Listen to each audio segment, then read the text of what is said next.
बिस्मिल्लाहिर्रहमानिर्रहीम। आप सबको अस्सलाम वालेकुम। आज जिस फ्रेगरेंस के बारे में हम बात करेंगे इसके ब्रांड का नाम है रसासी और इस स्पेसिफिक फ्रेगरेंस का नाम है ओरा ट्रस्ट।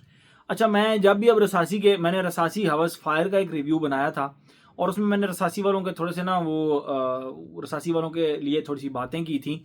तो उसके बाद बहुत सारे लोगों ने मुझे कहा, आदिल भाई आप रसासी की रिव्यूज़ बना रहे हैं, क्या रसासी वालों ने आपको पे कर दिया है या रसासी वालों के साथ कोई सेटलमेंट हो गई है? देखें, जब मैं इस तरफ खड़ा हुआ हूं ना कैमरे के, तो उस वक्त फिर मुझे ये नहीं देखना कि मेरा और रसासी का कोई फड्डा है या मेरा और मुझे रसासी के बारे में बात नहीं करनी या उनके रिव्यूज नहीं करने। मुझे एक चीज जरूर देखनी है कि भाई अगर एक चीज अच्छी आ रही है तो उसका तो रिव्यू मैं आप लोगों के लिए करूँ ना। तो उसके बाद फिर मैंने रसासी को, बल्कि मैंने एक लिस्ट बनाई थी 10 complement monster Middle Eastern fragrances.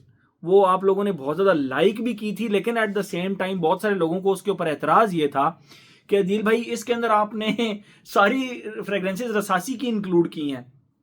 वो कोइंसिडेंस कह सकते हैं आप, या आप ये भी कह सकते हैं कि उस वक्त मुझे ये लग रहा था कि यार ये फ्रेग्रेंस को इंक्लूड करना ज्यादा जरूरी है, तो मैंने फिर रसासी की उन फ्रेग्रेंसेस को इंक्लूड किया था। ऐसा बिल्कुल भी नहीं है कि मैं वो क्या कहते हैं रसासी वालों के साथ कोई सेटलमेंट होने के बाद जो चीज फिर मुझे यहाँ पे खड़े होकर करनी वो इंसाफ के साथ करनी है। इसलिए नहीं कि मेरा रसासी के साथ कोई फटा चल रहा है तो मैं उनकी फ्रेग्रेंसेस को लिस्ट से निकाल दूं, ऐसा नहीं। ऐसा ऐसा किसी ब्रांड के साथ अगर करना है तो वो मैं आप लोगों को बता के करूंगा, भाई इस ब्रांड के साथ मेरी कोई मुझे ये ब्रांड का एटीट्यूड ठीक नहीं लगता, मुझे इन ब्रांड के लोगों का, जिस तरह अहमद अल मगरिबी, स्ट्रेट फॉरवर्ड आप लोगों को बताता चलूं, अहमद अल मगरिबी के लोगों में एटीट्यूड का प्रॉब्लम है।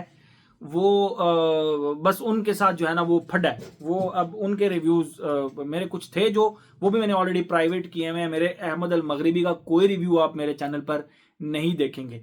ऐसा नहीं है कि मेरे पास अहमद अल मगरिबी नहीं है, कोई 20-22 आर्टिकल्स पड़े हुए हैं, लेकिन फिलहाल वो जब तक थोड़ा सा एटीट्यूड का उनका मसला सॉल्व नहीं होगा तो अहमद अल मगरिबी के जो है ना वो रिव्यूज नहीं आएंगे।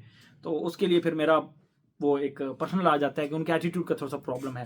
इनके अंदर एटीट्यूड का प्रॉब्लम नहीं है, ये लोग ठीक हैं, ये लोग अच्छे हैं, लेकिन ये है कि थोड़ा सा पटरी से उतर जाते हैं, फिर थोड़ा सा गाइड हम लोगों को इनको गाइड करना पड़ता है। ठीक है, तो आज इस फ्रेग्रेंस के बारे में हम बात करेंगे। इसका नाम है Aura Trust from the house of Rasasi. मैं पहले आप लोगों को इसका बॉक्स दिखाता हूँ, फिर मजीद इसके बारे में हम बात करते हैं। ये रहा इसका येलो बॉक्स और कुछ भी नहीं है। फ्रंट पे ओरा ट्रस्ट लिखा हुआ है, उदय पफान रसासी, ये साइड खाली, ये साइड खाली। टॉप के ऊपर वो येलो सा जो आ रहा है, बॉटम के ऊपर इसकी ब्रांडिंग और manufacturing date which is January 2024। ठीक है, जनवरी 2024। और मजे की बात, ये इस सीरीज की 7 बॉटल्स हैं, तो उनमें से जो कलर की ये बॉटल होगी ना, जिस तरह ये येलो है तो पीछे ये येलो कलर की बॉटल हाईलाइट हुई हुई होगी, बाकी सारी हाईलाइट नहीं हुई होंगी। ठीक है, तो ये इसका एक हो गया। बॉक्स इसका ऐसे ओपन होता है, यहां से ओपन होता है, और इसकी सबसे मजे की बात, ये फुल पीछे नहीं जाता है, इसको यहां से सपोर्ट यूं दोनों साइड से मिलती है। ठीक है, अंदर इसका बॉक्स ओपन किया, बॉक्स अंदर ठीक है, अच्छी जो सपोर्ट है वो बहुत अच्छी है, तो ये बॉटल्स वगैरह गिरती नहीं है इसके अंदर। और जब हम इसके अंदर से बॉटल निकालते हैं तो ये एक बहुत ही जबरदस्त ग्रेडियंट वाली बॉटल आप कह सकते हैं, from transparent to yellow, from transparent to bright yellow. ठीक है, और ये इसके ऊपर फ्रंट पे आप देख सकते हैं ओरा ट्रस्ट लिखा हुआ है, उदय पफान रसासी।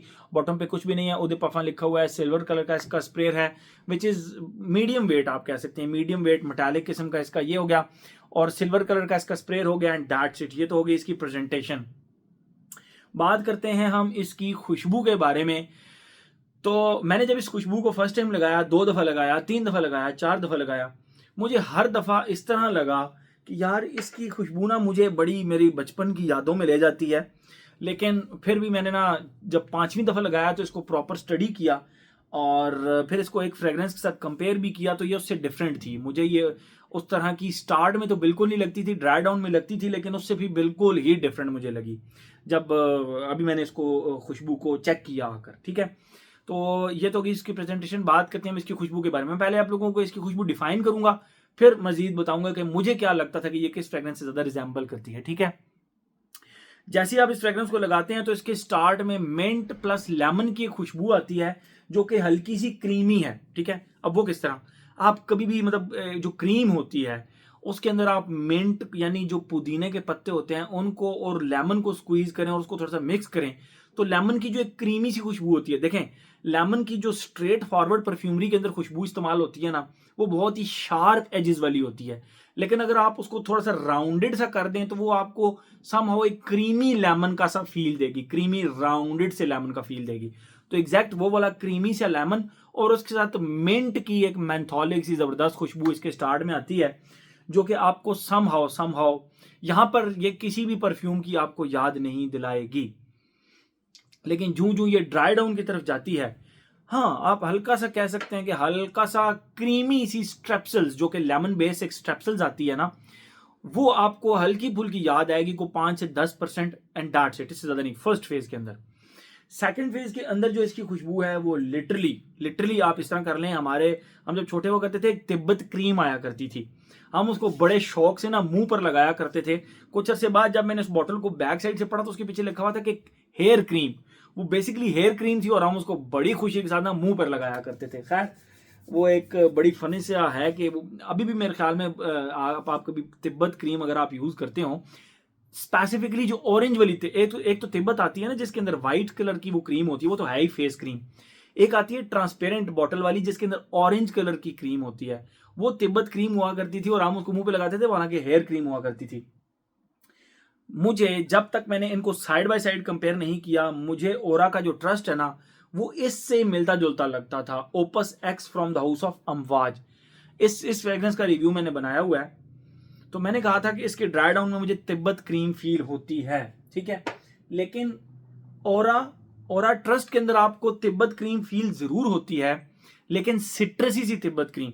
आप उसी तिब्बत क्रीम के ऊपर थोड़ा सा लीमू निचोड़ दें तो जो आउटकम निकलेगा एक लेमनी सी तिब्बत क्रीम, तो वो इसका ड्राई डाउन बनता है एंड दैट्स इट। उसके बाद ये खुशबू फिर चलती रहती है और जब तक ये खुशबू मेरे पे रही ना, मुझे इसने हमेशा वो एक बचपन की यादें ताज़ा करा दी। और जब मैं इसको लगाता था मैं अपने उस वाक्य पे हंसता था, यार हम तिब्बत को ना उस क्रीम को मुंह पे लगाते थे जबकि वो हेयर क्रीम हुआ करती थी। खैर ये तो हो गई इसकी खुशबू। एक चीज यहाँ पे मैं बताता चलूँ, रसासी की जो कुछ सीरीज है ना, जिस तरह एक इनकी बिल्कुल एक्सपेंसिव सीरीज आती है जो कि 40, 45, 50 हज़ार रुपये तक भी हैं खुशबुएं, जिस तरह इनकी ऊदुल बरूज सीरीज हो गई। फिर इनकी एक जरा मिड रेंज आती है जो कि बहुत अच्छी क्लास है, जिसमें हवस आ जाता है और बहुत सारी इस तरह की चीज़ें आ जाती हैं, वो लायू कुआम आ जाता है, ये महंगी महंगी खुशबुएं। फिर इनकी एक मिड रेंज, फिर इनकी एक ज़रा आप कह सकते हैं कि इनएक्सपेंसिव लाइन आ जाती है जो कि ये हर किसी की रीच में लेकर आना चाहते हैं, जिसमें डीप ब्लू आ जाता है, स्टाइल आइकॉन आ जाता है, फिर आप सम हाउस में शूरा भी इंक्लूड कर सकते हैं। तो ये बेसिकली उस रेंज की फ्रेग्रेंसेज हैं, कोई 6-7 हज़ार रुपये से नीचे की फ्रेग्रेंसेज हैं, जिसकी वजह से जब प्राइस कम होती है तो फिर आपको शिकायत करने का मौका बहुत कम मिलता है। मुझे इस फ्रेग्रेंस से ऐसा प्राइस जब देखता हूं तो मैं फिर से कोई शिकायत नहीं करना चाहता।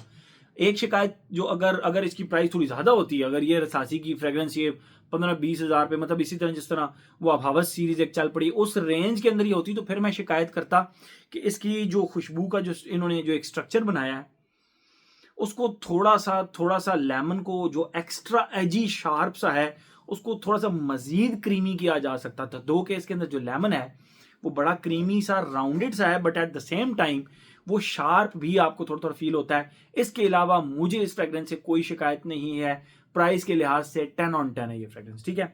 आते हैं अपने पैटर्न की तरफ। ये खुशबू होगी और ये फिर इस तरह चलती रहती है, लेमनी तिब्बत की खुशबू एंड दैट्स इट। तो ये तो होगी इसकी खुशबू। आते हैं अपने पैटर्न की तरफ। एज, हर एज का बंदा इसको लगा सकता है, no problem at all. Gender की बात करें, मेल फीमेल दोनों लगा सकते हैं, यस मेल फीमेल दोनों लगा सकते हैं। और लॉन्जिविटी प्रोजेक्शन की बात करें, अब मेरे पास ये जो प्रोडक्शन है ये पुरानी प्रोडक्शन आई है, ठीक है। तो इस लिहाज से इनको शायद 1 साल पूरा हो गया मैसरेट होते हुए, 1 साल से ज़्यादा हो गया मैसरेट होते हुए। तो इनकी परफॉर्मेंस इस हर परफ्यूम की जो परफॉर्मेंस है ना वो मुझे शिकायत मिली नहीं। मैंने दोस्तों पे लगाया, मैंने खुद को लगाया, मैंने अपने कुलीग्स को लगाया, मैंने घर वालों को लगाया, कोई अल्कोहल ब्लास्ट नहीं है, ब्लेंडिंग बहुत अच्छी है, लॉन्जिविटी बहुत अच्छी है।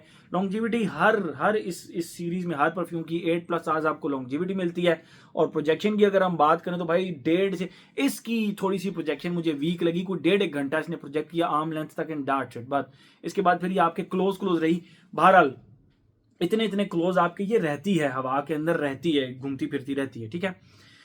वेदर और ओकेजन की बात करें, ऑल सीजन लगी मुझे एंड ऑल ओकेजन लगी, जिनके अंदर आप इसको अवॉइड कर सकते हैं, आप इसको लगा सकते हैं, but at the same time मैं यही कहूँगा कि जिम के लिए और बहुत सारी फ्रेग्रेंसेज होती हैं जिनको आप प्रेफरेंस दे सकते हैं, ठीक है। तो मेरे ख्याल में हर एस्पेक्ट इसका हमने कवर कर लिया। A good fragrance according to its price, बहुत ही अच्छी फ्रेग्रेंस है, मैं आप लोगों को ये रिकमेंड भी करूंगा, ठीक है। मेरे ख्याल में हर एस्पेक्ट इसका हमने कवर कर लिया। तो ये था जी हमारा रसासी का aura trust. Thank you so much.